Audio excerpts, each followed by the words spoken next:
All right, today we're starting section 5.2, and our purpose statement is explain and describe the elements of a quadratic function by finding the axis of symmetry, vertex, y-intercept, and maximum or minimum of a quadratic function. Our vocab that we're going to be using, most of this we've covered already, but the axis of symmetry, vertex, y-intercept, and then the maximum or the minimum.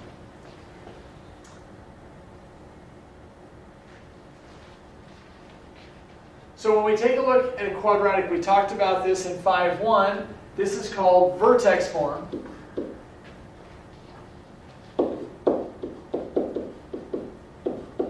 And that's what we did on the last assignment. In vertex form, we can find a lot of things because it's set up in vertex form. We talked already about, so if we take an equation, let's say f of x equals 2 times x minus 3 squared plus 5.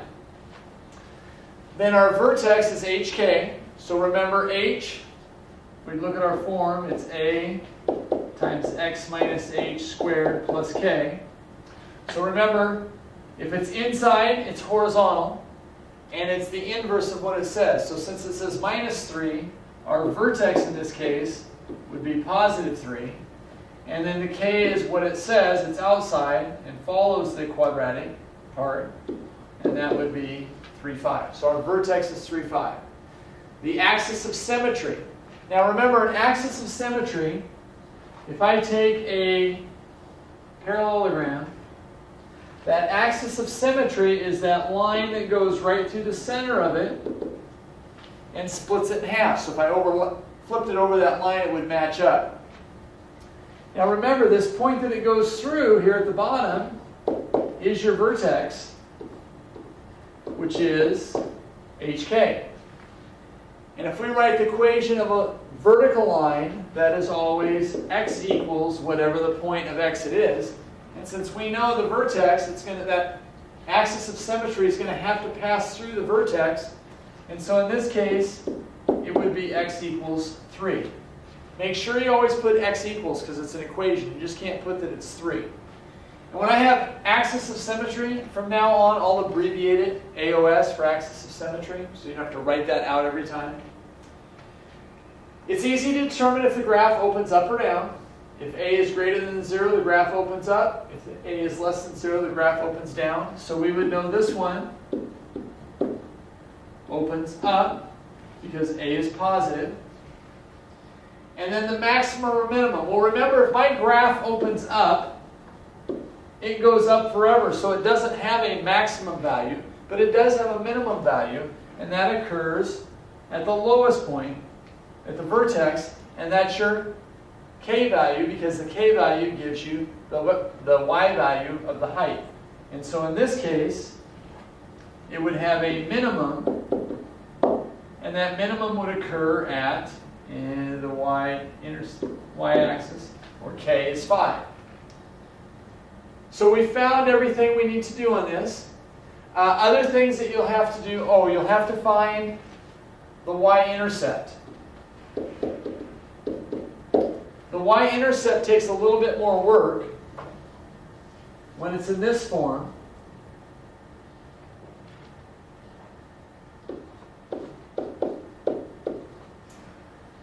So to find the y-intercept, remember, if I have a graph, these values are my x-intercepts, where it crosses the x-axis. My y-intercept is where it crosses the y-axis. And what we do know about this point, this ordered pair xy, is we know x has to be 0 because it's not left or right. So what you have to do to find the y-intercept is plug 0 into your function. So let's plug 0 in. 0 minus 3 would be a negative 3.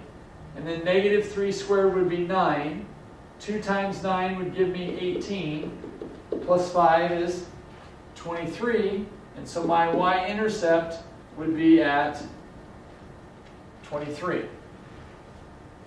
So that's how we're going to work with these. So when they're in vertex form. So let's do one more.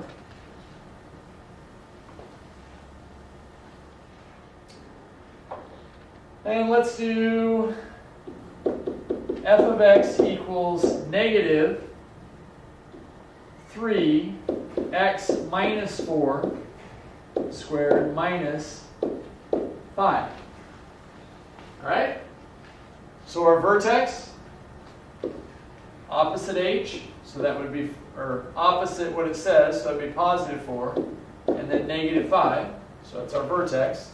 Remember, this is our h, and this is our k. Our axis of symmetry is simply x equals h, which is 4. Whether it opens up or down, a is negative, so it opens down. The maximum or minimum value, it opens down, so it has a maximum value, and that occurs at the k, so negative 5. And then again, the y-intercept, so we have to plug 0 in. 0 minus 4 is a negative 4. Negative 4 squared would be 16. Negative 3 times 16 would be a negative 48. Minus 5 would be a negative 53. The last thing they're going to ask you to do on these is graph them. Now on the assignment, we've graphed enough. I'm not concerned about that you can graph. If you want to graph, you can. What I am concerned is that you can make the chart. So remember, to make the chart, I'm going to start at my vertex, 4, negative 5. And then I have to plug in 2 values above and 2 values below 4. Now you have your choice. You can plug them in. So I can plug in 5. 5 minus 4 is 1. 1 squared is 1.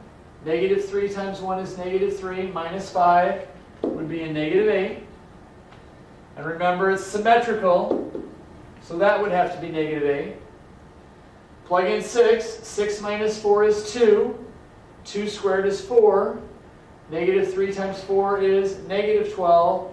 Minus 5 is negative 17. So you can fill out the chart that way, and that's fine.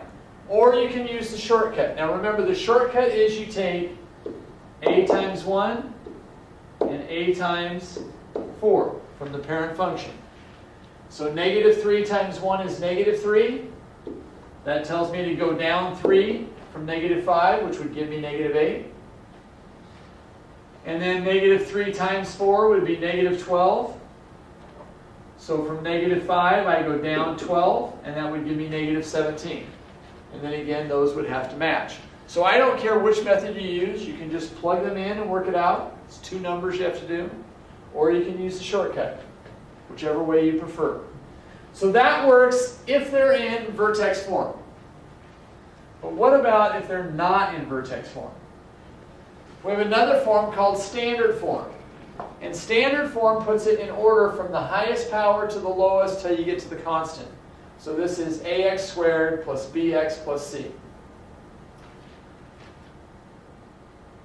The values of a, b, and c are real numbers. I can put anything in there except a cannot equal 0. And the reason for that is, if a was 0, 0 times x squared would be 0, and the quadratic would become linear because there would be no variable squared.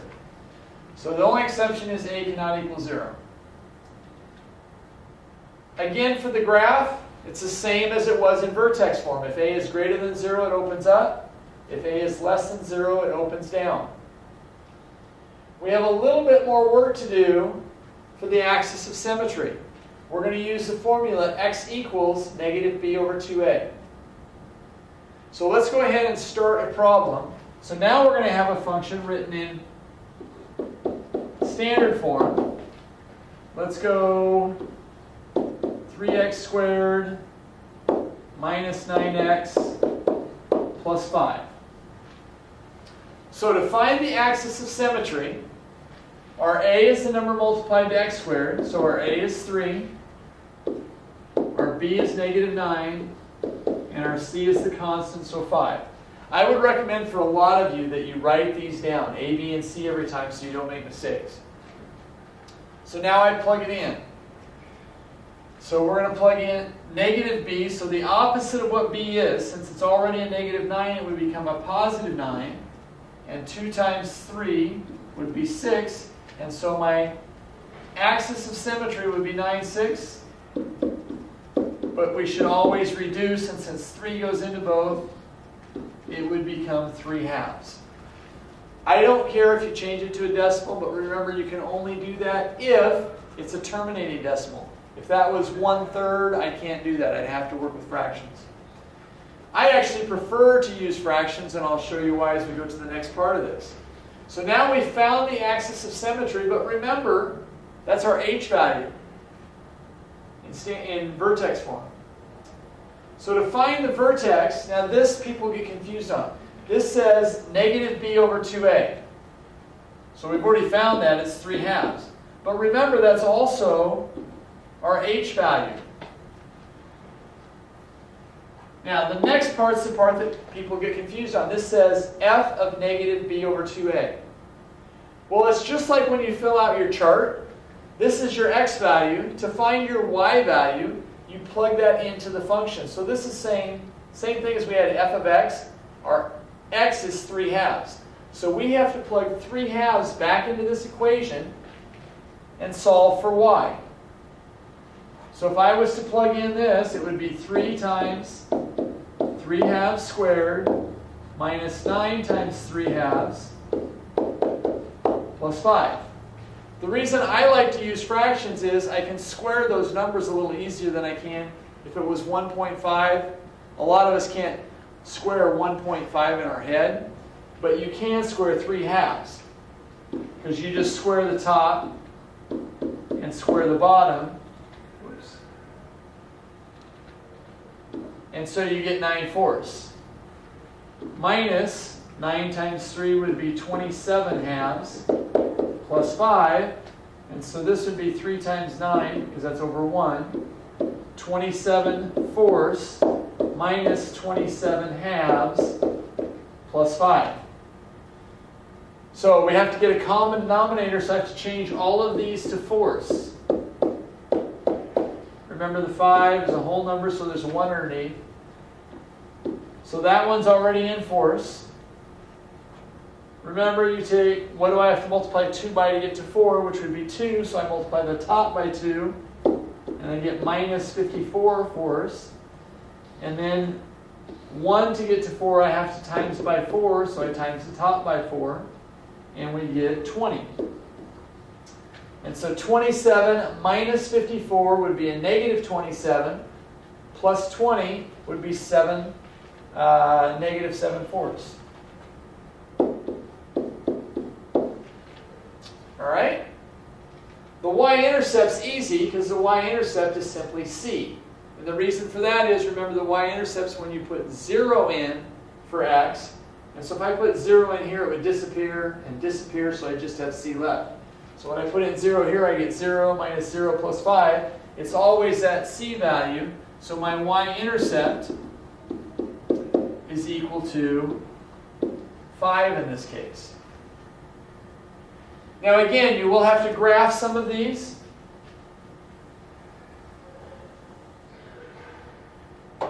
So again, we start our chart at 3 halves, negative 7/4. Now when it's a fraction, I wouldn't worry about using the shortcut. You can do it, but then you got to go up 1, so that would be 5 halves and then 1 half. And a lot of people just prefer to put in the next whole number, so that would be 2 and 3, and 1 and 0. We already know what 0 is, that's 5, and so that means 3 is 5. So we really only have to plug in one number here. 1 squared is 1, times 3 is 3, minus 9 times 1, so 3 minus 1 is a negative 6, plus 5 is negative 1, and we're done. So again, you can graph those if you want, but the chart will work. You can just leave the chart for your answer. So let's try one more of these. Make sure we're okay on it.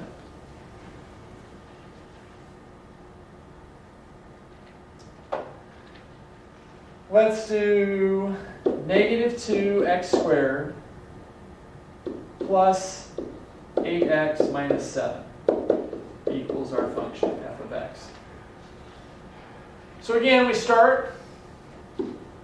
A is negative 2, b is 8, C is negative 7. We decide, does it open up or down? And because it's negative, it opens down. Because we have a negative 2. Now we have to find the axis of symmetry, so the opposite of B would be negative 8. And then 2 times negative 2 would be negative 4. And 2 negatives give me a positive, and 4 goes into 8 twice. So x equals 2 would be my axis of symmetry. Now what we do is we plug in 2 to find the vertex. So we go back, we plug in 2. 2 squared is 4. 4 times negative 2 is negative 8. 8 times 2 is 16. Negative 8 plus 16 is 8. Minus 7 is 1. And so my vertex is at 2, 1. My y-intercept is at my k value, or excuse me, my c value, which is negative 7. And again, you will have to do maximum and minimum on these. But again, remember, it opens down. So if it opens down, it has a maximum value. And that's always at the vertex. And so that maximum value would be my y value, which is 1. Then to graph it, start at my vertex, 2, 1.